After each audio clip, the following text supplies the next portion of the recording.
తెలంగాణ రాజ్యాధికార పార్టీ ఆత్మ గౌరవం వాటా అధికారమే నినాదం ఎరుపు ఆకుపచ్చ రంగు పిడికిలతో జెండా పార్టీ పేరును ప్రకటించిన ఎమ్మెల్సీ తీన్మార్ మల్లన్న బీసీల తర్వాత బీసీల తలరాత మారే రోజు బీఫామ్లు అడుక్కునే పరిస్థితి ముగిసినట్టే బీసీల హక్కులు రాజ్యాధికారం కోసం పార్టీ స్థాపన అంటున్నారు ఎమ్మెల్సీ మల్లన్న హోటల్ ముందు ఆయన ఫ్లెక్సీలను చించేసిన దుండగులు పార్టీ జెండాను ఆవిష్కరిస్తున్న ఎమ్మెల్సీ మల్లన్న ఎమ్మెల్సీ పదవికి రాజీనామా చేస్తారా కాంగ్రెస్తో ఉన్న బంధం తెగిపోయినట్లయినా వాస్తవంగా చెయ్యాలి కూడా వాస్తవంగా చేయాలి మరి నిజంగా నిన్న మేము కూడా పోయినాం అక్కడికి మేము కూడా పోయినాం ఏది ఏమైనప్పటికీ ఒక పార్టీ రావడం శుభ సూచకమే అది ఎందుకంటే బీసీల కోసం అటు ఎస్సీల కోసం కొట్లాడుతున్న మాదిగల కోసం కొట్లాడుతున్న మందకృష్ణ మాదిగా ఉన్నారు అక్కడ విశారదన్ మహారాజు జబర్దస్త్ సబ్జెక్ట్ ఉన్న నేత విశారదన్ మహారాజు ఉన్నాడు ఇక్కడ రెడ్డిలలో కూడా మంచి క్యాండిడేట్లు ఉన్నారు జీవన్ రెడ్డి అటువంటి మాకెందుకే మేము 5% లేము 10% మాకు ఈడబ్ల్యూఎస్ రిజర్వేషన్లు ఇస్తున్నారని మాజీ ఎమ్మెల్యే మాజీ మంత్రి మాజీ ఎమ్మెల్సీ జీవన్ రెడ్డి గారు ఆ జగిత్యాలకు ప్రాతినిధ్యం వహిస్తూ ఉంటారు జీవన్ రెడ్డి గారు ఉన్నారు ఇటువంటి వాళ్ళందరినీ కలుపుకొని పోతే బహుజన రాజ్యాధికారం ఎందుకు బీసీలు ఒక్కరు ఓట్లు వస్తేనే ఆ రాజ్యాధికారం ఏం రాదు ఓపెన్గా మాట్లాడుకోవాలంటే బీసీలలో కులాలుగా విడిపోయిన్లు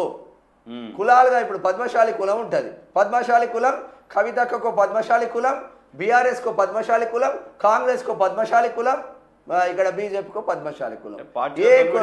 కులపొల్లు మొత్తం పార్టీల వైజ్గా విడిపోయిన్లు మరి కులపొల్లు అందరూ మళ్ళా నమ్మి వస్తారా అంటే దాన్ని బట్టి ఆలోచన చేయాల్సిన అవసరం అదే అన్న రెడ్డిలలో ఉన్న వాళ్ళు ఏ పార్టీలో ఉన్నా మళ్ళీ వీళ్ళందరూ ఒకటైతే మరి బీసీలలో అట్లా గారు ఎస్టీలుగా అంతే అందరూ గట్లనే పాడాయలు అందువల్ల మనం గిట్లనే పాడైతామన్న చర్చ మాత్రం జరుగుతూ ఉంది చాలా వరకు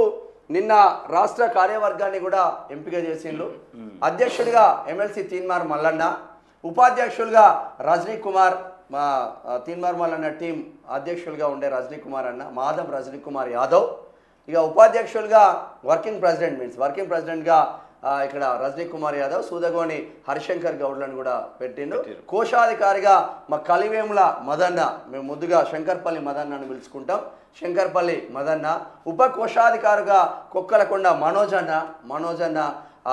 తీన్మార్ మల్లన్నకు ఇటు శంకర్పల్లి మదన్న కానీ మనోజన్న కానీ అత్యంత సన్నిహితులు అత్యంత నమ్మకస్తులుగా ఉన్నారు ఇక రఘు కార్యవర్గ సభ్యులుగా కార్యదర్శులుగా రఘు భావనకి అవకాశం లభించింది మన నర్సాపూర్ నగేష్ ముదిరాజ్కు అవకాశం దక్కింది అఖిల్ పాషాకు కరీంనగర్ నుంచి అఖిల్ పాషాకు అవకాశం దక్కింది గద్వాల నుంచి ప్రవీణ్ కుమార్కు అవకాశం దక్కింది కార్యదర్శులుగా ఇక్కడ సంగారెడ్డి నుంచి రమేష్ యాదవ్కు అవకాశం దక్కింది శివీర్ రెడ్డి కూడా అవకాశం దక్కింది తీన్మార్ మల్లన్న టీం నుంచి కూడా కార్యదర్శులుగా ఒక 5గురికి మాత్రం అవకాశం దక్కిందని చెప్పుకోవచ్చు చాలామంది కష్టపడే బిడ్డలు మా నగేష్ అన్న కానీ అఖిల్ పాషా కానీ శివీర్ రెడ్డి కానీ ప్రవీణ్ కానీ మా రమేష్ యాదవ్ నగేష్ స్టార్టింగ్ నుంచి చాలా కష్టపడుతున్న బిడ్డలు వాళ్ళందరికీ ఇంకా మంచి భవిష్యత్తు ఉండాలని మనస్ఫూర్తిగా కోరుకుందాం ఇది మల్లన్న పార్టీకి సంబంధించిన ఇష్యూ అయితే ఒక్కసారి అసలు బీసీ యూఎఫ్లో చేరబోతున్నారు మల్లన్న అన్న చర్చ జరిగింది ఫస్ట్ అక్కడ వాళ్ళతో చర్చించుకున్నారు ఆయన ప్రెస్ మీట్లు పెట్టిండ్రు మల్లన్న ప్రెస్ మీట్లు పెట్టిండ్రు ఆయన దగ్గరికి వెళ్ళి సోషల్ మీడియా యూట్యూబ్ ఛానళ్ళన్నీ ఇంటర్వ్యూలు తీసుకున్న పరిస్థితి ఉంది ఒకటేసారి ప్లేట్ ఫిరాయించిండు ఎందుకు మల్లన్న ప్లేట్ ఫిరాయించిండు రాత్రి పార్టీ ఎక్కడి నుంచి వచ్చింది అనేది ఒక క్వశ్చన్గా మారిపోయిన పరిస్థితి మాత్రం ఉంది ఒకసారి ఇది చదువుదాం ఇక బీసీ యూఎఫ్ పార్టీ ఇవ్వాలని మాపై తీన్మార్ మల్లన్న ఒత్తిడి ఇచ్చేందుకు మేము ఒప్పుకోలేదు ఆయన కోసం జాతీయ కార్యనిర్వాహక అధ్యక్షుడు పోస్టును క్రియేట్ చేశాం మాకే 3 నామాలు పెట్టారు అంటే 3 పంగనామాలు అన్నట్టు మాకే పంగనామాలు పెట్టారు ఆయన అగ్రవర్ణాల మోచేతి నీళ్లు తాగే వ్యక్తి బీసీఎఫ్ జాతీయ అధ్యక్షులు రామకృష్ణయ్య మాట్లాడుతున్న వాక్యాలు ఇక్కడ తెలంగాణ అధ్యక్షుడు కూడా ఉన్నారు జాతీయ అధ్యక్షులు ఉన్నారు ఇక మాకే పంగనామాలు పెట్టిళ్ళు పార్టీని ఇవ్వాలని మాపైనే ఒత్తిడి చేసిండ్రు. మేము పార్టీని ఇవ్వకపోవడం ద్వారా ఇక మాకే 3 పంగనామాలు పెట్టిండు మల్లన్న అగ్రవర్ణాల మోచేతి నీళ్లు తాగే వ్యక్తి అని ఇక్కడ బీసీఎఫ్ జాతీయ అధ్యక్షులు రామకృష్ణయ్య చెప్పుకొచ్చిన వాక్యాలు అయితే ఉన్నది. సరే, ఏది ఏమైనప్పటికీ విమర్శలు వస్తూ ఉంటాయి, ప్రతి విమర్శలు వస్తూ ఉంటాయి, పోతూ ఉంటాయి.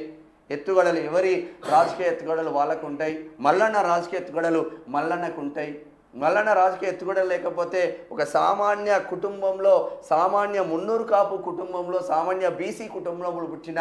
మల్లన్న, ఒక జర్నలిస్ట్గా తన జీవితం మొదలైన మల్లన్న ఎమ్మెల్సీ పదవి దాకా వచ్చి ఎమ్మెల్సీగా గెలిచి తర్వాత పార్టీ దాకా వెళ్ళిండంటే ఆయనకు రాజకీయంగా అడుగులు ఏం తీసుకోవాలో స్టెప్స్ అన్నది తెలియకుండానే వెళ్ళే పరిస్థితి లేదు అని చాలామంది చెప్పుకుంటున్నారు. ఇక కొందరు విమర్శలు చేస్తూ ఉన్నారు, ఆ పార్టీకి వేయండు, ఈ పార్టీకి వేయండు, మళ్ళానే కాంగ్రెస్కి వెళ్ళి రెడ్లను గెలిపించిండు, మళ్ళా ఇప్పుడు రెడ్లనే తిడుతూ ఉన్నారు, ఎట్లా నమ్మాలని విమర్శలు చేస్తూ ఉన్నారు. విమర్శలు ప్రతి విమర్శలు కామన్ స్టెప్ ఎక్కినట్టు. అరే మనకి ఒక చిన్న ప్రజా వాయిస్ అనే యూట్యూబ్ ఛానల్ పెట్టుకుంటుంటే మన మీదే కుట్రలు చేసే, ఇక పార్టీ పెడితే కుట్రలు ఉండవా? మన మీదే కుట్రలు చేసి రెండు కేసులు పెట్టి జైలు వేద్దామని ప్రయత్నించేళ్ళు. సో ఎక్కడైనా కుట్రలు అనేది కామన్గా ఉండేది కుట్రలు అనేది. కాకపోతే మనం ముందుకు వెళ్ళాలి, మనం మంచి చేస్తే మంచి జరుగుతుంది అంతే.